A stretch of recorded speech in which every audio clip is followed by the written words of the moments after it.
AI agents are everywhere, automating tasks and making decisions at machine speed. But agents make mistakes. Just one rogue agent can do big damage before you even notice. Rubrik Agent Cloud is the only platform that helps you monitor agents, set guardrails, and rewind mistakes, so you can unleash agents, not risk. Accelerate your AI transformation at Rubrik.com. That's RUBRIK.com.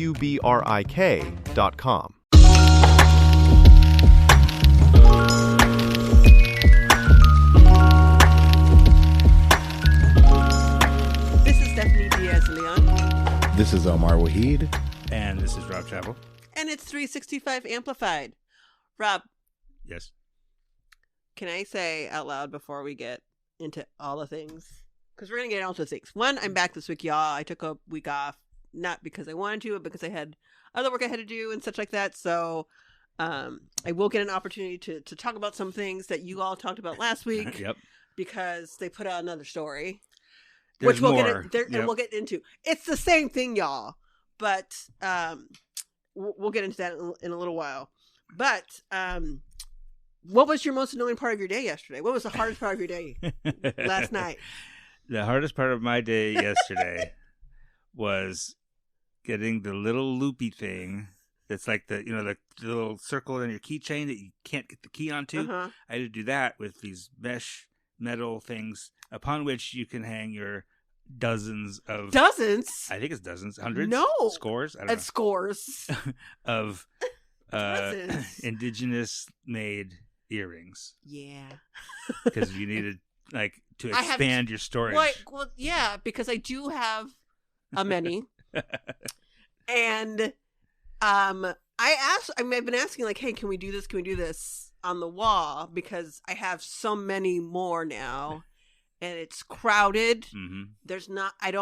I'm not displaying somewhere, letting them hang the way they should.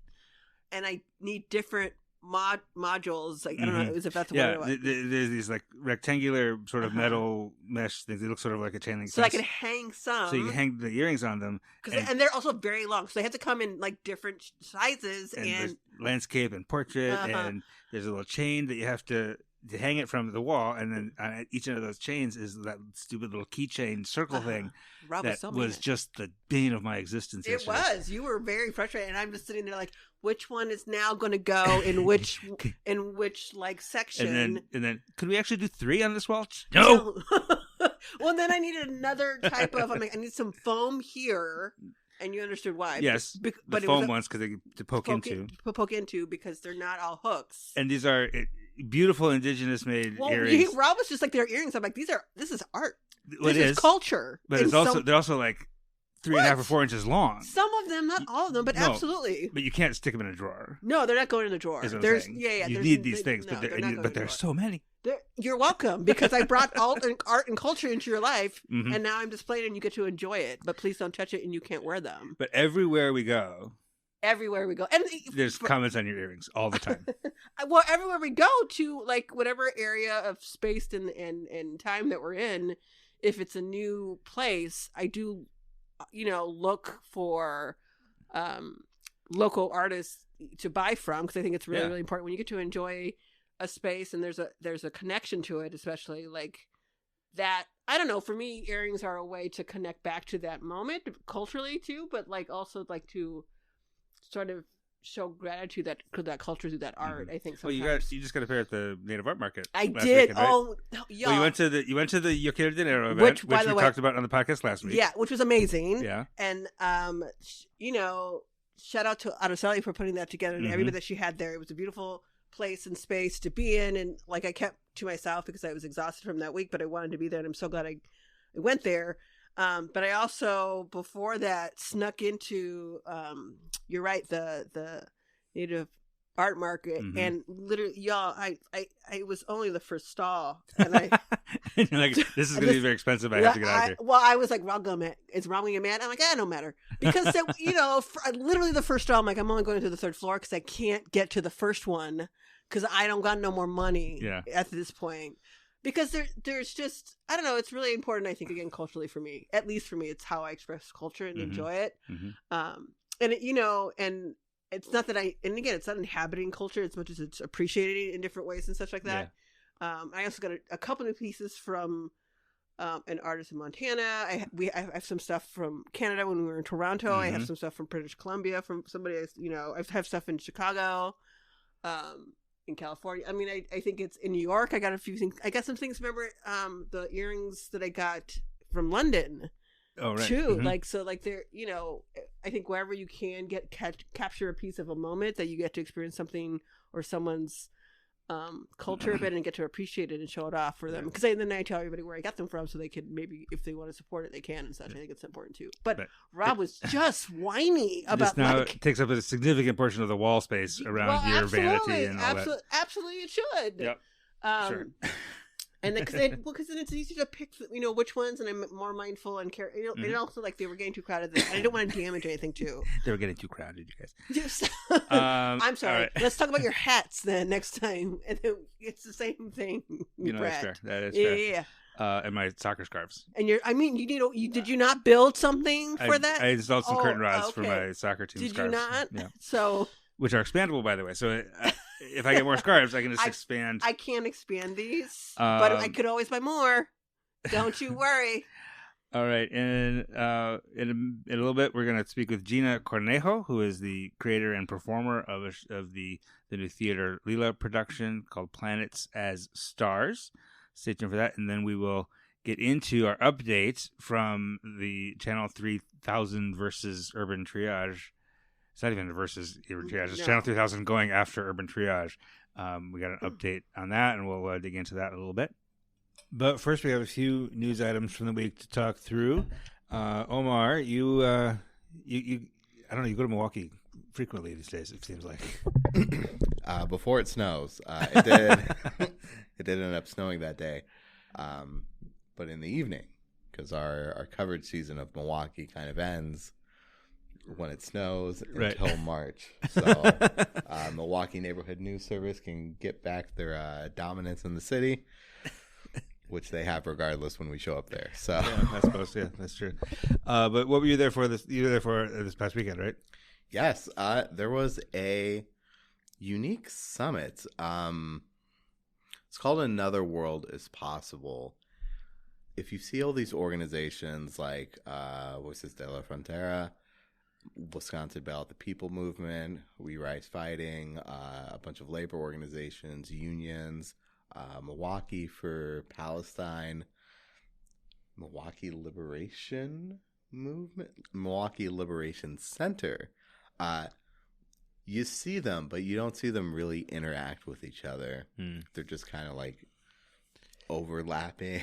Yeah, they're often at the same events or working on similar issues, but not really coordinating. Basically. Right. But this time they were there. They were all there at South Division High School to talk about what they do, their efforts, talk with the community, tell them, hey, this is what we actually accomplished. This is what we actually get on to doing. I know it kind of seems oblong sometimes, like we're just standing there, but this is all the various things that us organizing, us advocating, this is what it's actually led to. So you actually had all these people there coordinating for once, which is actually kind of cool. It's first of its kind, especially in Wisconsin at the very least.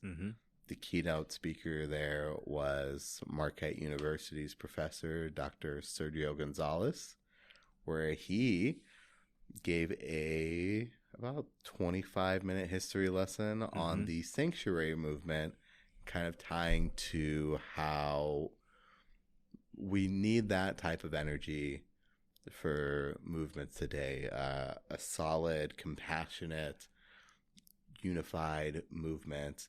If you don't know the sanctuary movement, or maybe you may have forgotten what the sanctuary movement is a 1980s, kind of starting like 82, 83, where all of these faith-based groups decided to be a sanctuary for people fleeing Central America after the U.S. funded all these kind of overthrowings of governments and installing different ones that were killing a lot of people. So a lot of people did flee in terror, and they fled to the U.S. Milwaukee actually has a very unique and pivotal portion in that movement where it was the first city with Latino, Black, and Jewish congregations to declare themselves as sanctuaries. So he gave a pretty in-depth history on that. It did lead to the creation of the temporary protected status, which is great, especially if you're coming from a war-torn place or a place that's being ravaged by a natural disaster. And he tied that into what's going on now, where everything kind of seems separated. Like all these organizations, they do similar work, but rarely do they ever really interact with each other. So he kind of tied those two things together. There's a lot of other sessions like Reform and Revolution, where Wisconsin About the People movement kind of gave out their ideology. They used the Cuban model to actually get into communities, which is where you do something for them first before kind of shooting out your agenda. So you don't just come into some small town and start harking what you're going to do for them. You show up, it's like, hey, food drive, some event. So they do that first, and then and then they do that. And that's an old school. I mean, like the Black Panthers used to give people breakfast. Yeah, that's the way in, right? It builds trust. It builds some type of authority later down the line because you show that you are there for the community. Yeah. So that's what Wisconsin About the People movement does, and a lot of the organizations there is like, oh. Oh, interesting idea. Like, that's an idea. I don't think it's a bad one, but I don't do that work. Another session was on U.S. imperialism and how that trickles into domestic happenings. Heba Muhammad, who's an organizer with Milwaukee for Palestine and is of Palestinian descent, but was born there, says it's a lot easier to point out what that looks like now, especially with how well documented everything that's happening in Palestine is. You can see it all on your phone. Yep. It's on your timelines. You can recognize it, and you can see how the tactics they're using, especially like drone-based surveillance. It's tested out over there, and it's coming over here. There's been a slew of different contracts about using more drones for the police force. So that's how you can see it. But yeah, that's kind of what happened there. That's cool because people tend to get, or nonprofits or organizations tend to get a little bit siloed, and not only not complementing each other, but also sometimes working at cross purposes.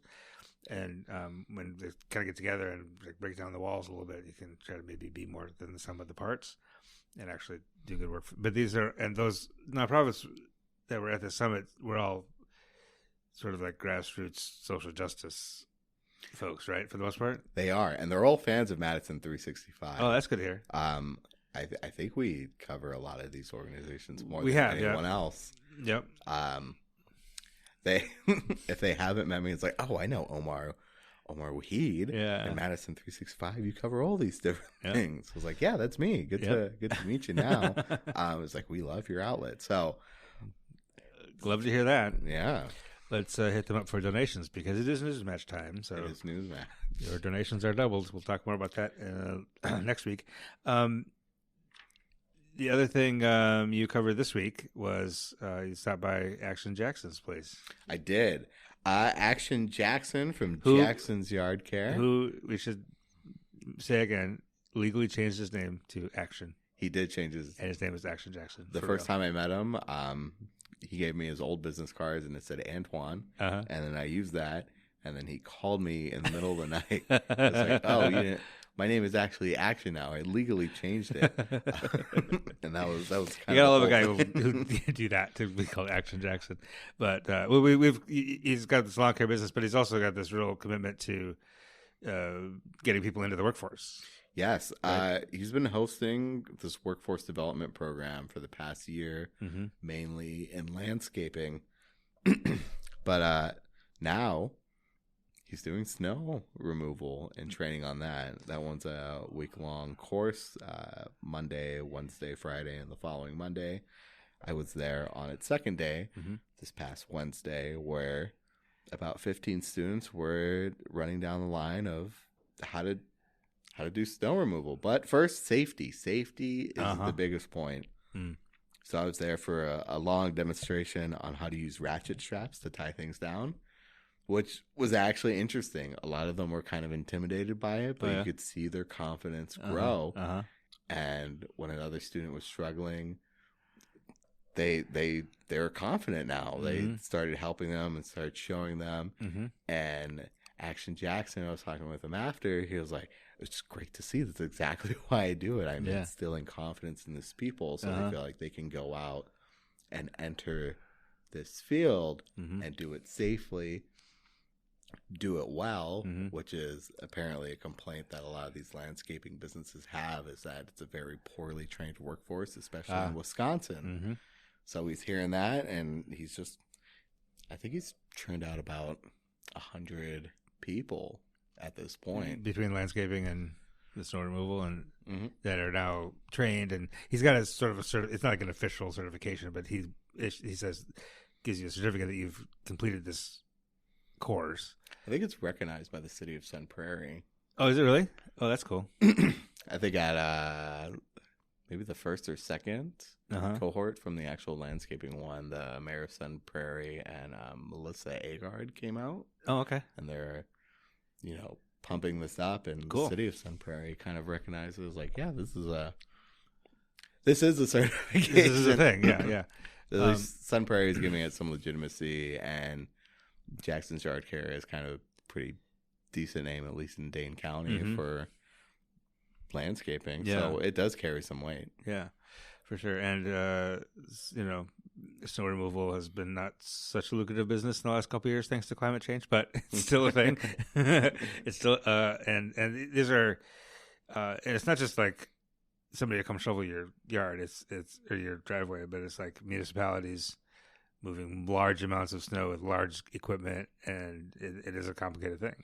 Well, you hear that a lot of these cities lack the actual workforce to do their snow removal, especially because I think it's snowing later, but it's snowing harder. Yeah. And it's usually accumulating more often. Right. Instead of, like a whole foot in a day instead of basically 3 or 4 inches over 4 days. So, having more people who know how to do this and know how to do it right is actually extremely important to all of our days. Yeah. And you actually talked to one of the students who was like recently incarcerated? Yes. His name was Greg Howard. He got out literally the week before. Oh, wow. Okay. And he heard about it from someone pretty close to when he came outside, or maybe when he was in. I need to double check that. But that was the first thing he really did. He says, I don't want to go back. I don't want to live the life I used to. I know this is an opportunity. Sure. It's very hard to get a job as a felon. It is, yeah. Landscaping is one of those industries that's a little more forgiving on that. But don't really know how to do it. So so let's jump in. So that's great. He's there. He's doing it. He described himself as someone who refuses to fail, and really thanked Action about someone being willing to take a chance on felons. Sure. Yeah. Yep. And that's okay. Like, it's technically illegal to discriminate based on criminal record. It is technically, but come on. But this is also Wisconsin. Yeah. And there's any excuse you can find to not hire somebody, like, you might take it. So to have an opportunity to come out of incarceration and get training, like real training on a for job. Free. Right. That's true. That's right. Actually, Jackson's not charging for this at all. He's just doing it to build up his own workforce, but also the workforce for the industry. So yeah, that's a great thing. Last bit of news we'll talk about before we get to Gina Cornejo is Madison College's soccer team. Of course, you knew it was going to be a soccer story. The Wolfpack from Madison College Is that their name? Yeah, that's their athletic mascot is the wolf pack. Sure.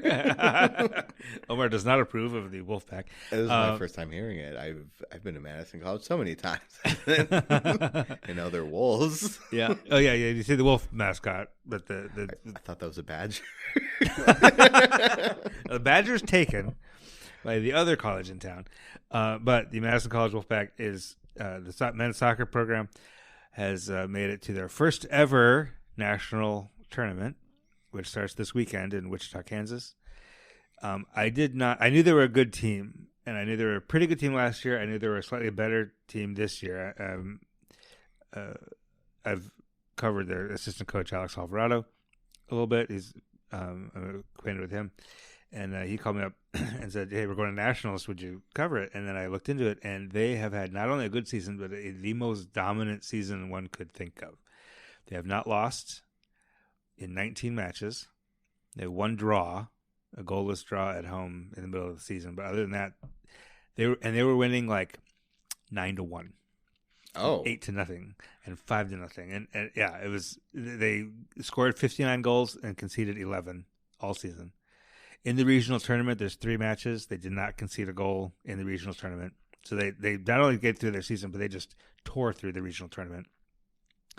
And still somehow, at the national tournament, they're seeded 9th out of 12 teams. So they have a chip on their shoulder a little bit, which might work to their advantage. I would imagine. Yeah. So there's 4 groups of 3 teams, so they'll play twice against the other 2 teams in their group. Northeast College is in their group. They're the defending champions. And if they win, and then whoever's the top team out of those 3 goes through to the semifinal. So they have a game Sunday and a game Monday, which if you know anything about soccer, like 2 games in a week is usually a problem. They got 2 games back-to-back days. So that's a little bit crazy. And if they come out of that group, if they win both of those games, or at least get a results in both of those games, they'll go through the semifinal, which will be on Thursday next week.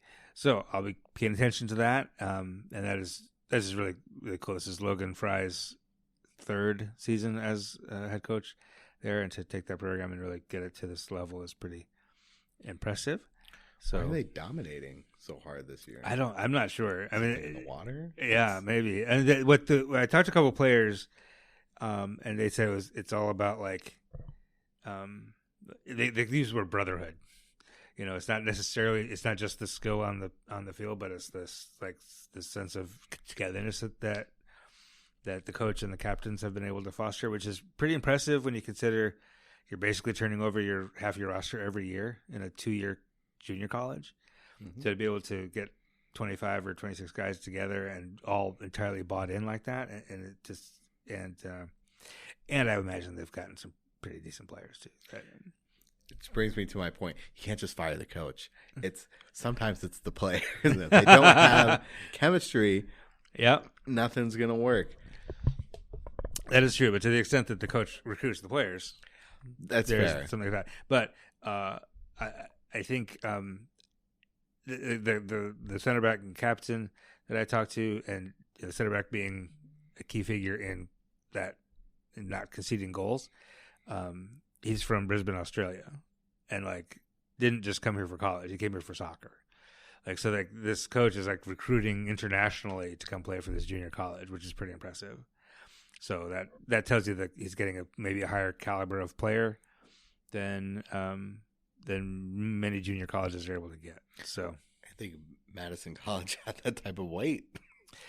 Well, it does now, I guess. I don't know. I didn't think so either. I didn't think they could internationally recruit. But these kids that are in Australia, which is not exactly known for soccer, but elsewhere in Central America, South America, that there are several paths to professional soccer. One of which is college in the United States. They don't really do college soccer or college sports the same way we do elsewhere. But if you can think of college as a path to professional soccer, or leveraging soccer to get a college degree for whatever other pursuits you want, coming to the United States is the way you do that. And so there is a There are agents. There are literally agents, like athletics agents, that will help young people get into American colleges as a first step on a path toward becoming professional or just getting an education. So the fact that Madison College has been able to leverage that to build this athletic program, and the basketball teams are pretty good. The volleyball teams are pretty good. The women's soccer almost they got to the regional final and lost. And when I was out there yesterday, the softball team was practicing. So it's this cool athletic program that they've managed to build with their Madison College, and I think folks should maybe try to pay attention if you're into local college sports. I think Madison will become an international soccer destination. Yeah, for real. Yeah, if they manage to get through this and actually like win nationals, I mean, I don't want to put the cart before the horse, but like, I don't know, that'd be really, really cool. I think I would hope people will get excited. So we are now we're stands of the Wolfpack. Apparently, is that the thing we stay still? Is Stan a thing still? I guess. We are we're supporters of the Madison College Wolfpack, especially the soccer program. And we're gonna take a break, and we'll be back with Gina Cornejo.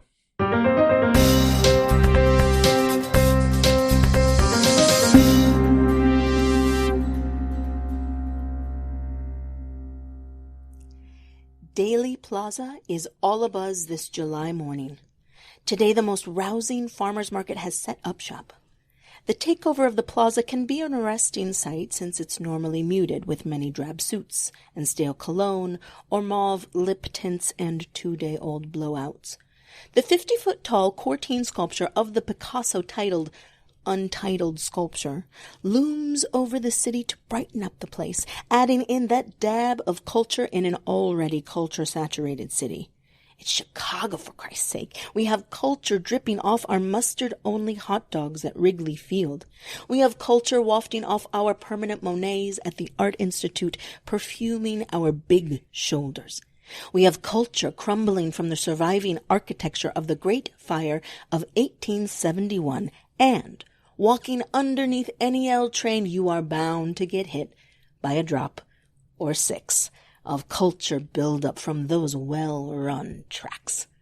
We have culture. We have more than we know what to do with, so we stick it in a plaza. We even allow Pablo Picasso to never give an explanation of what his sculpture represents at its unveiling, because that's how we show respect.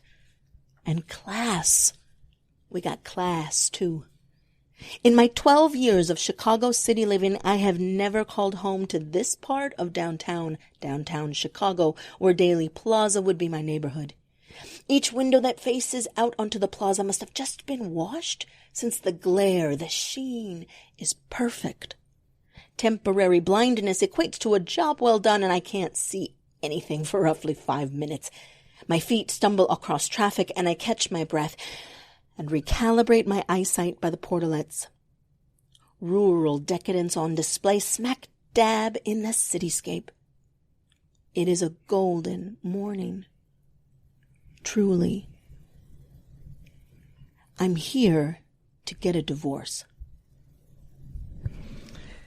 Boom. Wow. That is Gina Cornejo reading an excerpt from Planets as Stars, her autobiographical theater piece that is opening this weekend at Theatre LILA in the Art House 360 in downtown Verona.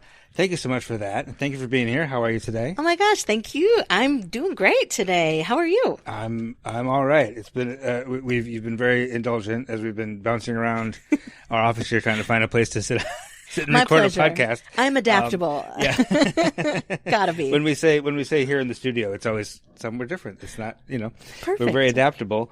And you are the writer and the performer Yes. of Planets as Stars. Yes. Which, as I said, open this weekend. Tell us about. I want to talk about the show first and the performance, and then we'll get more into sort of the background of you. But tell us about Planets as Stars, where it comes from, and what people can expect if they come see. Absolutely. Planets as Stars. This is, as you said, it's all autobiographical stories. These are all stories from my life. I do not make myself to be the hero.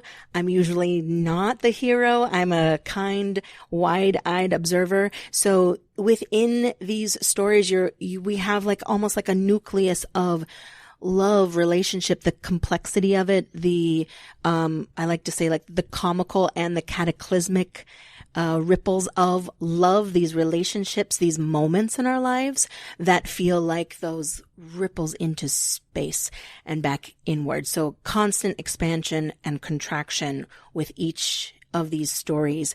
So we're calling it like a cosmic romp, intimate confessional. And I always like to say, like, you're going to know a lot about me after the show. And I love that because then I get some pretty lovely, deep secrets from strangers. And it's such a fun thing because connection is what I'm after always with my storytelling and this show in particular. And this is not, I gather, this is not a traditional like stage show where you're not up on stage talking at people. It's more immersive experience. Is that fair to say? Yeah, definitely. Jess Lanius and I, my amazing, brilliant director that I'm so grateful for as another set of eyes and another brain in the mix with me. We keep coming back to this conversation of this is not a play. This is not that. The genre is a little bit of everything. There's poetry here. There's prose. Sometimes it feels like a spoken word. But it's not going to be a linear show either. So we do flip it. We give you a different experience of storytelling, a different way in to vulnerability and conversation in these stories. And yes, I love making eye contact with the people who are there. You're a part of this when you walk in, and I want you to feel at home and welcome to feel your feelings when you're here. But yes, that immersivity we sprinkle throughout. No one will have to do anything. I want to just say that out loud. Like, I'm not going to get you on stage. Like, you can relax when you're there and have a good time and still feel like I'm talking directly to you. Like we're having these moments together. So thank you for saying that. It is not a linear thing. And there are many shows, there are many theater companies to go and get that experience. Sure, yeah. This is not that. And so please come here because it's just another way in to performance and creativity. It's it's just a different way to do art and create that connection, right? Like, you don't have to stay within even a genre, but also you don't have to stay within a form. Yes. Right? You're creating something that maybe has never been created before. Right. And Jess and I we're like, oh yeah, we're not reinventing the wheel, but we're definitely figuring out what materials we would like our wheel to be. And it's not going to follow the formula that she and I have had in our life growing up and in school, in plays. I lived in Chicago, as you just heard from that story. I lived in Chicago for a long period of time. And so we have storefront theaters and these amazing devised theatrical companies and places that nurture this type of work that can be on the fringe, so to speak. So I love it. I love leaning into something and a different experience for people that they never knew they would have liked. Especially sometimes, someone might say like, oh, I have to go to this poetry thing.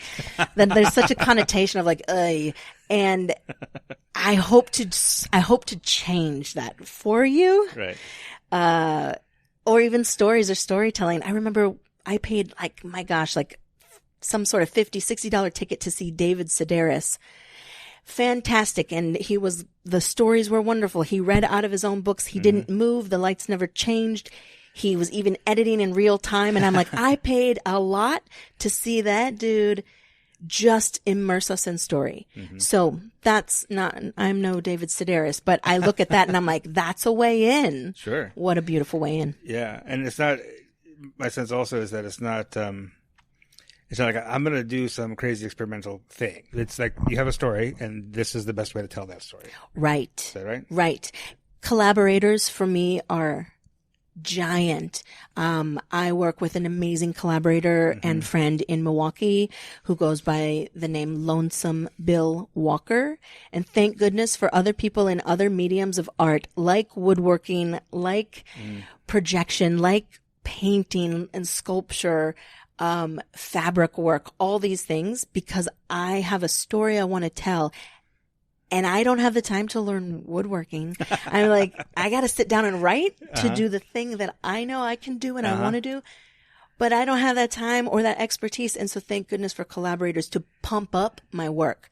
Even our stage management and our sound for this show, thank goodness for them, because they are adding to the words I have and making it better. I can only go so far alone. Right. So what's the title come from? Planets as Stars. Ooh, it's featured specifically in one piece, and then we have little nods to it in other pieces that have just naturally shown up that were already in these stories. But it does come from a place of this vastness. And if we're talking and staying on the topic of love or relationships and connection, going through this divorce, going through a dating period, going through a queer reclamation, thinking of my wedding, thinking of all these things in these moments, and then coming to a point when I did have friends or family, and I feel like this is a universal topic of when they just care so much, they care so much to say the wrong thing. And it's like, man, I think I'm more than that. Like they're like the vision that they're seeing me as a star, which is beautiful in its own way, but I'm more than that. I'm a planet. I have multiple moons. I'm expanding. I'm moving. I'm shaking. I have such depth to me. And lately I've been following this one awesome gentleman on Instagram who zooms into the planets and the moon and gets these really beautiful in the moment moments or shots of Saturn and Venus, and at first he's zooming in and you're just like, oh, it's just another star, and he zooms in and you're like, those are the rings, oh my gosh, and those are the 4 moons, and that one's causing this ripple effect, and if you see it here, I'm like, this is us. We are so complex. Our experiences of love, everyone's experience of divorce, maybe weddings, dating, is so different. It's so complex and wonderful and layered that it's universal. It occurs to me that if you any given moment you look up at the sky, the planets and the stars look like the same thing. Totally. Right? But the stars are fixed, whereas the planets are wanderers. That's where the word planet comes from, is wanderers. And so over time, they move around the sky in ways that the stars don't. And also, as you say, when you zoom in, they look entirely different than the stars. And they're also they're closer to us. So they're part of our system, kind of, And so, I don't know, that there's a lot to that title and a lot of depth to it. I'm glad you're able to explain it to us. And I apologize to the readers. I'm a journalist, or to the listeners.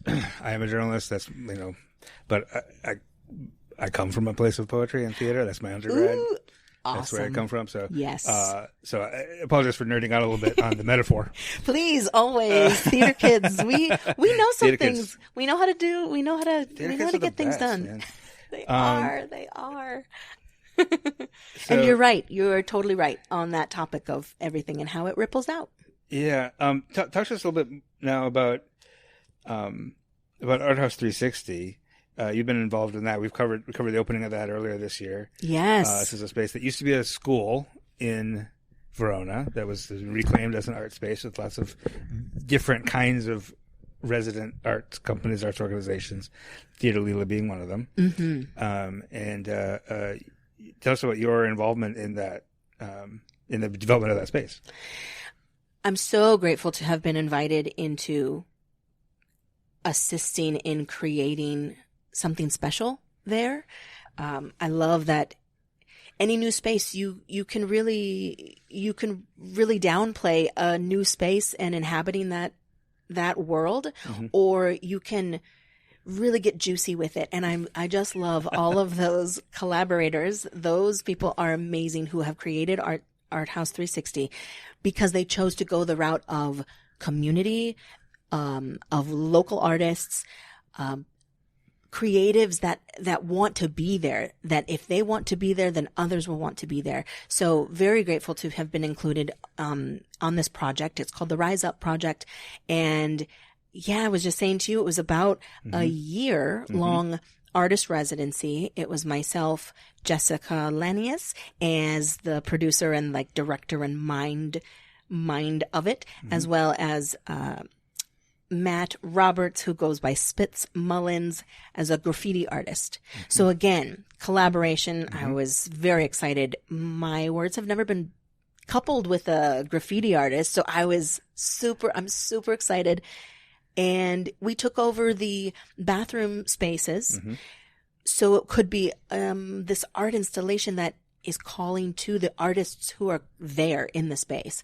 We went with a lot of our own thoughts of art and artist motifs and ways that we have felt in our time as we struggle, as we try to be inspired. How do we stay inspired? What is there for us? So grateful to still go into those bathrooms and you genuinely look around and be like, who did this? This is cool. It's really cool. It's so much fun. I didn't put it in my initial reporting because there was so much else to talk about. But Jessica did make a point to say, go to the bathrooms. Yes. Look them out. Do you know some stuff? And they made some art out of it, and it's fantastic. And it is really, really cool. Good. Now, did I hear correctly that this is the Theatre LILA's first production in quite some time? Quite some time, Like I believe. Pre-pandemic, even? Yeah, 5 years, I think. So just as much as I'm excited about the show, that's one thing and that's wonderful. But I'm so genuinely excited for Jess, for Theatre LILA, for this reimagining and resurgence and pushing forward into what this can continue to be. Yeah. It's really incredible. So Theatre LILA's back. Yeah. I mean, having been in, I used to work at Urban Center, so I know a little bit about the local arts thing, and like, it's tough. It's real tough. It's real tough, and it requires. It's never going to work commercially unless it's the big Broadway tours. Right. Those are the ones that are for profit, right? Right. All the local grassroots arts is all either nonprofit or sort of like public benefit, right? Yep. And relies on generosity in a lot of ways, right? Which is hard to come by right now because the foundation world the nonprofit world is in a tough spot. And arts just feels like this extra thing that isn't really necessary. Right. But it's not necessary maybe just to survive. Right. But what are we surviving for? Yes. If we don't have expression, if we don't have art, if we don't have a connection like this, right? That's not a question. I agree with you. It's definitely not a question. Definitely statement. Period. My good friend Rita just sent me this quote, but it was like talking of like the art and humanities are always like the first thing to go, yet poetry is the first thing you come to with when you're at a wedding or a funeral, and like, but then that's the reason why we bother. Like, why bother? Why bother? And this is why we bother: community, connection, and being able to be with each other at this moment when things do feel like you can't do the thing that you love and you want to do, and you feel it's so important in the arts, and you know it's needed. But yes, I know that where I'm at right now here with you even doing this is a luxury. This is a privilege. This is like all of the sprinkles on top, because we don't. Sometimes I'm like, I don't care. I have to care so much until I can't care, and then I just do the thing. And that's for me why I bother, because I know how important art is for my friends and what they do and how they continue being in the world, especially for my trans friends, my queer friends. It's this expression that is totally needed to be and feel visible and important. The impetus for that whole rant was thinking about the origins of Theatre LILA and how starting a theater company is no small thing. I mean, I'm thinking back to the financial crisis 2008. Madison Rep did not survive. that Madison Repertory Theater, which was the professional theater I grew up with. Oh, wow. In Madison, going all the way back, and it had to fold in 2009. Forward Theater Company stepped into that breach, but also Theatre LILA was shortly thereafter. And to start something like Theatre LILA, or that maybe isn't as traditional thing, but to do any sort of arts as a startup, crazy, is a little crazy, right? It's a little like it's a not maybe not crazy, but like just at least an uphill climb, right? And right. For Jessica and for you and for the Theatre LILA folks, to not give up on it, to be kind of like go dormant and now come crashing out of the gates with your new show, Planets as Stars, really commendable. Absolutely agreed. It's a risk. There's that big risk, and Jess, I had actually met Jess through, I worked at American Players Theater, assisted, directed, one of their shows, Picnic, under the amazing Brenda DeVita at American Players Theater. Mm-hmm. I've been involved in other theater companies in Chicago too, Steppenwolf Theater, Teatro Luna along the way, Chicago Dramatists.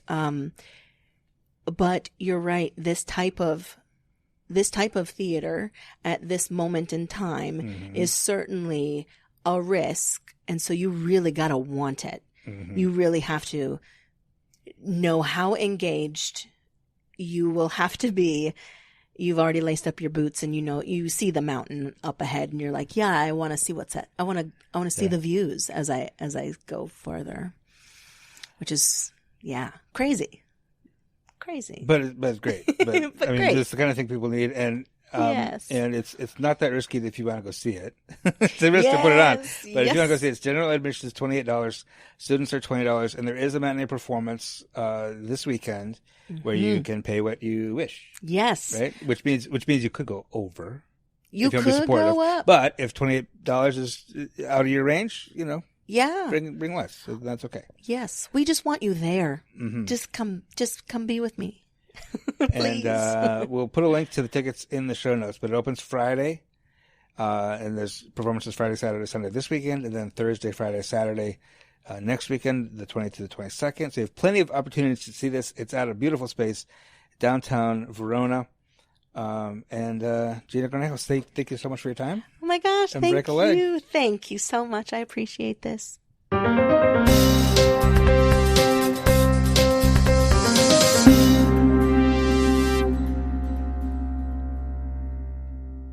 right, and to finish out this week, we are going to revisit and update something we talked about last week. The basic, you can go back and listen to last week's. We ranted on about it for some length. I'm sorry that I missed it because I had my thoughts and feelings. Mm-hmm. Well, but the basics of it was Channel 3000 assignment editor Jason Cuevas has it out for Urban Triage and Brandy Grayson, and has written a series of stories about every possible thing that Urban Triage could have been seen to have done wrong, and consistently continues to do so. Consistently in a way that's problematic.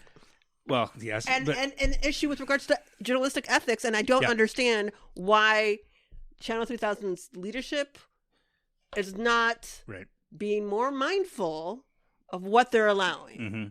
Every one of the stories up to last week was technically accurate, but really shaded, really biased, really. Oh yeah. Technically factual, but didn't quite tell the whole story, or didn't give full context, or challenge. Right. The big one was that Brandy Grayson, the CEO of Urban Triage, her LinkedIn didn't match her resume, and so therefore what? And then here's the thing: did they follow up and do any other reporting about everybody else's LinkedIn? Right. No, of course not. So what they reported last week, just to recap, was that and there's these year-end expense reports that Urban Triage was given a contract to manage $27 million from the federal government for emergency rental assistance during the pandemic. Of that, the county allocated $3.48 million for administrative expenses, meaning just for Urban Triage to pay staff and to rent an office and do all those things to actually administer that program. The Jason Cuevas, the reporter from Channel 3000, saw that $3.48 million and thought that's what they had spent. Mm-hmm. He just misread the column. He just misread it. And I don't know how. It says double budget down. right on And top. then- yeah. But in the meantime, their audited financial statements indicated that they spent $3.2 million over the 2.5 years of their contract. So he was like, there's a discrepancy. They're saying they spent this much here. They're saying they spent this much here. And there's $200,000 missing. Mm-hmm. And that was literally the headline. Basically, yeah. That was the headline. It was discrepancies in the reporting. When I pointed out to him that it was 3.48 was budgeted, 3.2 was spent. So the worst case scenario is they came in $200,000 under budget. Yeah. And he just didn't believe me. Yeah. Apparently. And did not understand accounting, or did not have somebody that they could go to check. No, and repeatedly told me, I don't know how accounting contracts work. Yeah, sure. And then when the county also said the same thing. Yeah, eventually they took the story down. Only because everybody else was like, "Sir, you're doing this wrong." Yeah, this is really dumb. You're wrong. literally, it's right there in black and white, and you are not reading everything that's in black and white. It's not like it was hidden; right. It was all on the same page. Yeah, it was one piece of paper. It wasn't even complicated accounting. It wasn't a complicated accounting, and the labeling wasn't complicated either. What I'm saying is, like, it's one thing if there was no like labeled columns. Right. Well, and there was a labeled column for expenses. Yes. Which actually matched the audited financial statements. Yes. It wasn't complicated. But they decided they because Jason has such a beef with Urban Triage, he saw that and didn't think about it, didn't vet it, didn't poke it, didn't test it. And nobody else vetted it too. Look, this right.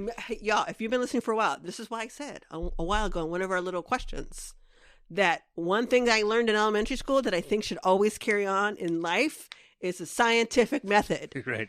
In all our roles and all our work, in our responsibility of readers of news and local journalism and community and all journalism, use a scientific method. At the very least, somebody else should have read through that and checked what he was referencing to say, you're wrong about this. Eventually, someone did. Michael Truitt, who's the assistant news director, heard from the county executive's office. Sure, I'm sure she did. And by 5:00 that day, he told me they were standing by the reporting. And by the next day, they'd removed the story. Yeah, because it was wrong. They figured it out finally. Oh, because a lawyer told them, you're going to be liable for I finally this. said, okay, no, I'm not doing you any favors, but just in the interest of the truth, I explained it to him using a grocery shopping example. Yeah. And they took the story down finally. Now, the standard accepted ethical practice is to then acknowledge, declare that you made an error and correct the error in as prominent a manner as the mistake itself. Again, if the harm was public, the apology should be public too. So, period. And here's the thing.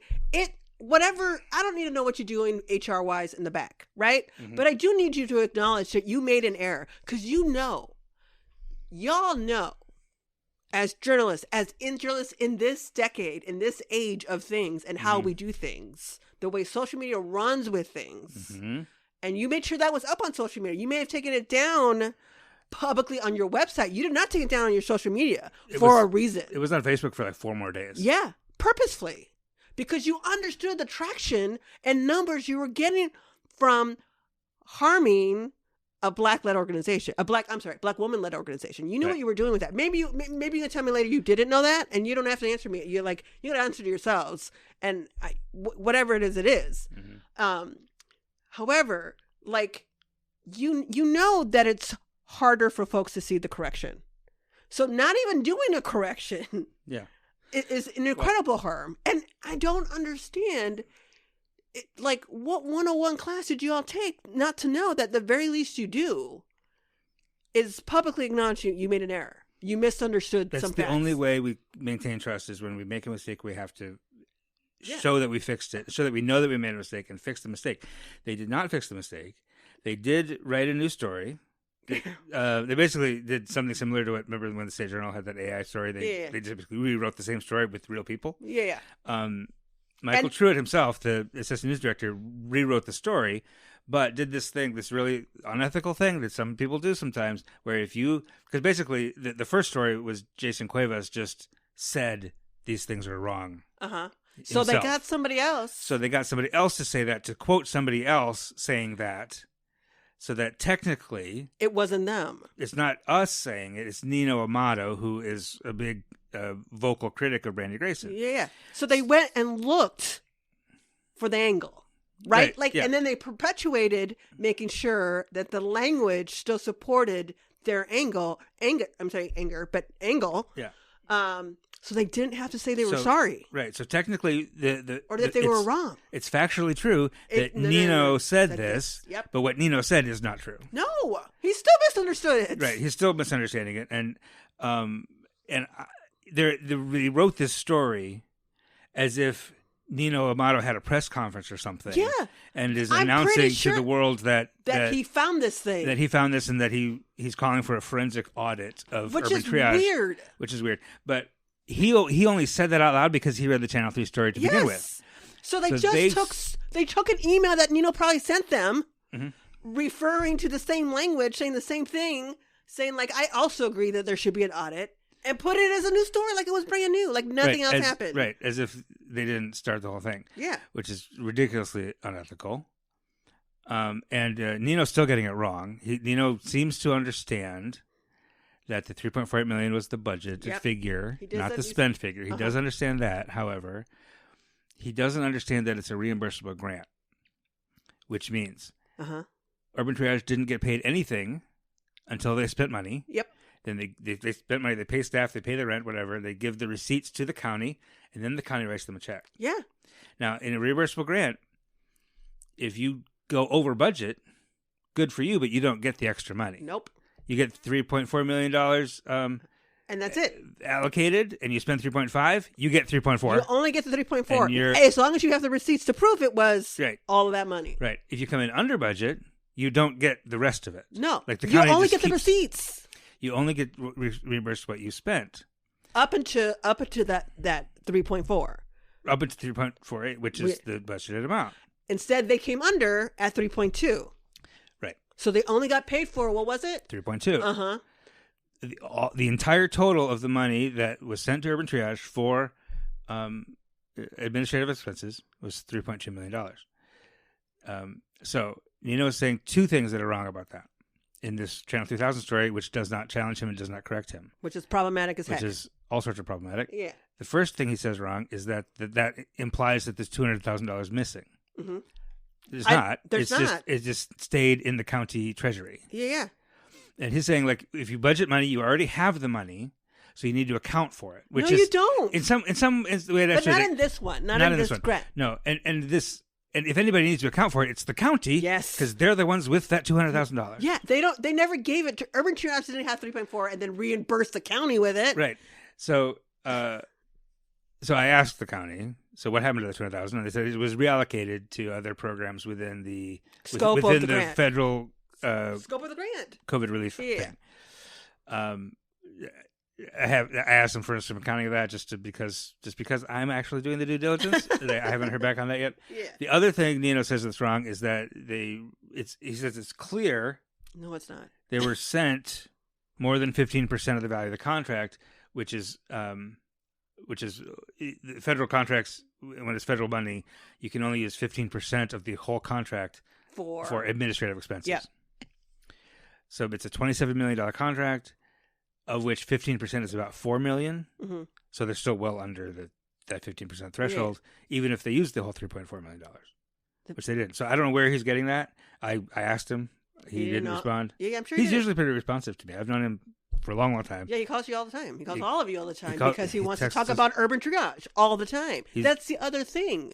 At some point, we are giving space to somebody who has constantly harassed other news outlets for attention around Urban Triage.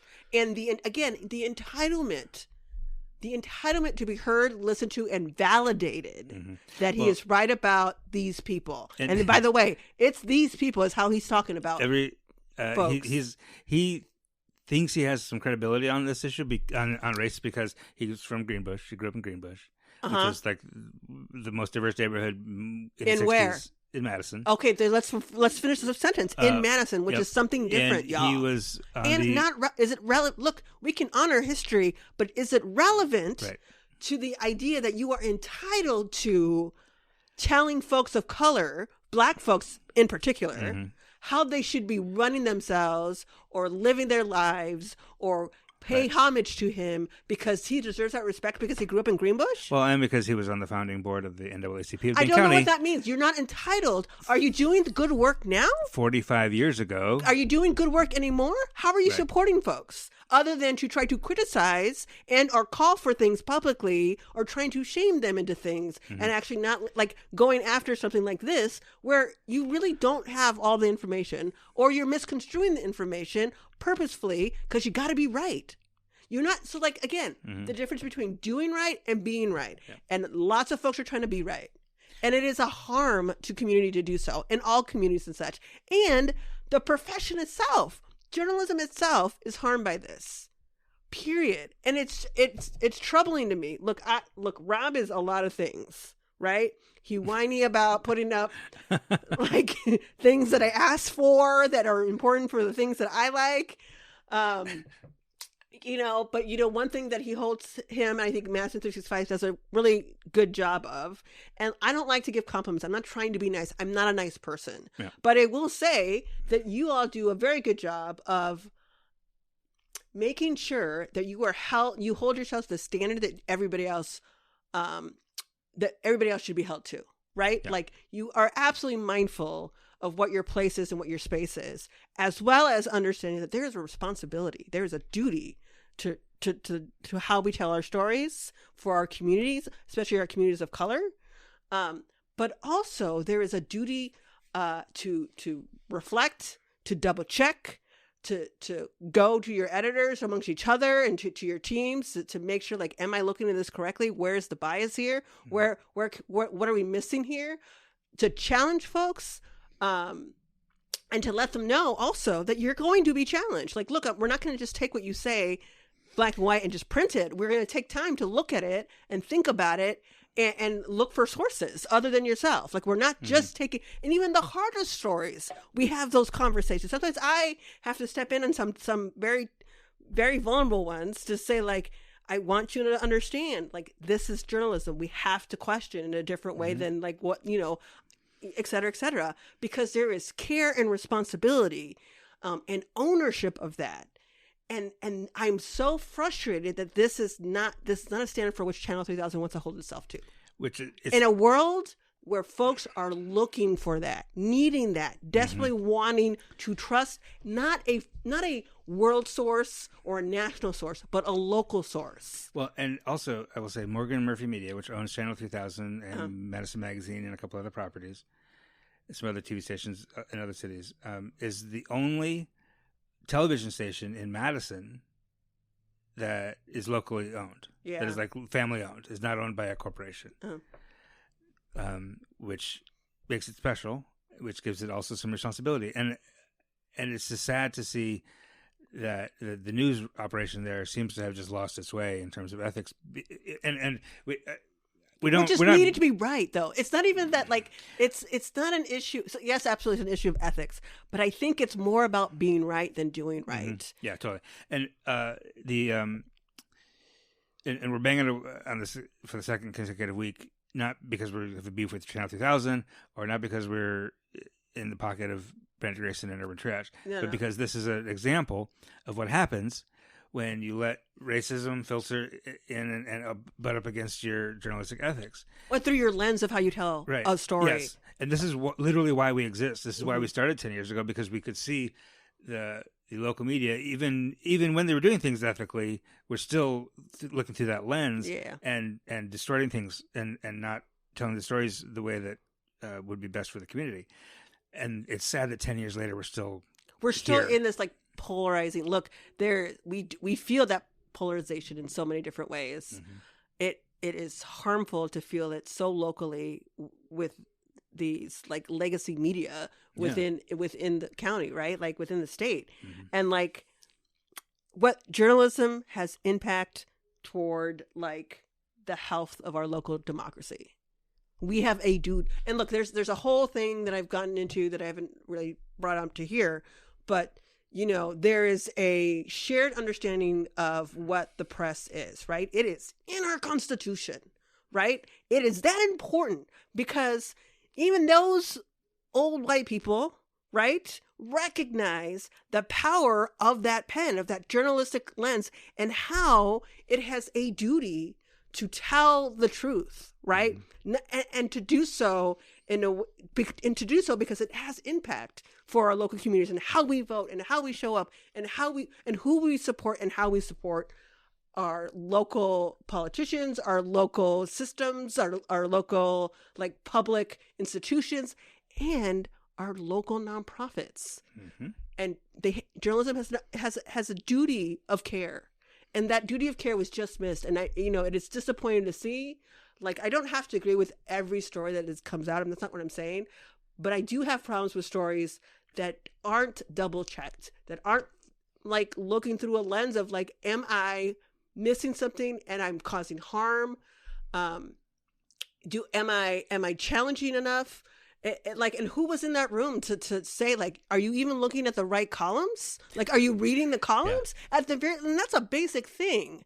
And we have a duty of care in all of our professions in different ways and such. And so to pretend that journalism does not have a duty of care in the way that we participate in our democracy, it is historic, right? Like y'all like the old things. This is a really old tenet of part of our democracy, part of our founding, right? And so it's important. Free press is important, but you have a responsibility too. You have ownership too. You have accountability too. And where was that accountability? Yeah, nowhere to be seen. Yep. So I'm going to continue to. I don't know if I'll write it anymore, but I'm poking around it. One thing I just Thursday put in an open records request for the year-end expense reports for a handful of other county contractor nonprofits. Just because one thing I always do is if it's something that if I come across a fact or a weird-looking document that feels weird to me, I will ask, is this unusual? Because it's not news if it's not unusual. So Jason and Michael Channel 3 didn't do that. So what I'm doing is it unusual that Urban Triage came in $200,000 under budget? Yeah. Or do nonprofits usually spend their whole budget? Often do. Like, how does the county deal with that, or how has the county seen that, or is it something that has happened pre and post COVID? Right. Like, what is the difference? My hypothesis is I'll find some came in over budget, some came in under. Did you hear hypothesis? You know what that is, y'all? Yes. Scientific method. Right. And I will say too, as folks who consume news, we also have a responsibility to read multiple sources, check those sources that we use, right, and also challenge them when they've made an error like this and are refusing to acknowledge that error in a way that is, meeting the standard that we need them to meet. Yeah. Right? Right. Sorry. And also, it is November, y'all. And though Rob did not anticipate me saying this, y'all can donate to us. Madison365.org is a nonprofit news organization. Yep. And all of your donations right now get doubled. Look at Rob going right into it. Up to $15,000. You've gotten emails from me. I'm sure you got an email. So I'm just saying, like, you were not prepared for me to say and add that. So, but Rob ready. This is true. This is what local community news matters. Nonprofit news can do. Yeah, that we can take the time and share and update and do that and vet these things and challenge the mainstream media, because the mainstream media is this particular mainstream media outlet it has it out for it's making a choice. It's making a choice to and they told me, Jason told me it's a larger issue. He's going after the nonprofits because he thinks nonprofits are the ones that are serving folks of color. Well, and only them. His whole thing was, this is the email exchange between me and Jason Cuevas, where he insulted me every other email. Which is weird. Because I'm dumb and stupid, and I was very nice to him and very polite. Because I told you not to look. Well, I'm like, don't. No. There's no point to. No. Don't. Yeah. Don't feed the drama llamas. Right, exactly. Like, don't. But what he said was like, these nonprofit contractors are not in the business to help people. They're just contracting the county and padding their CEO's pockets with these administrative costs, which. If that's true, which maybe it has happened. It has happened, and maybe that's a question to ask. Maybe there's a big question there.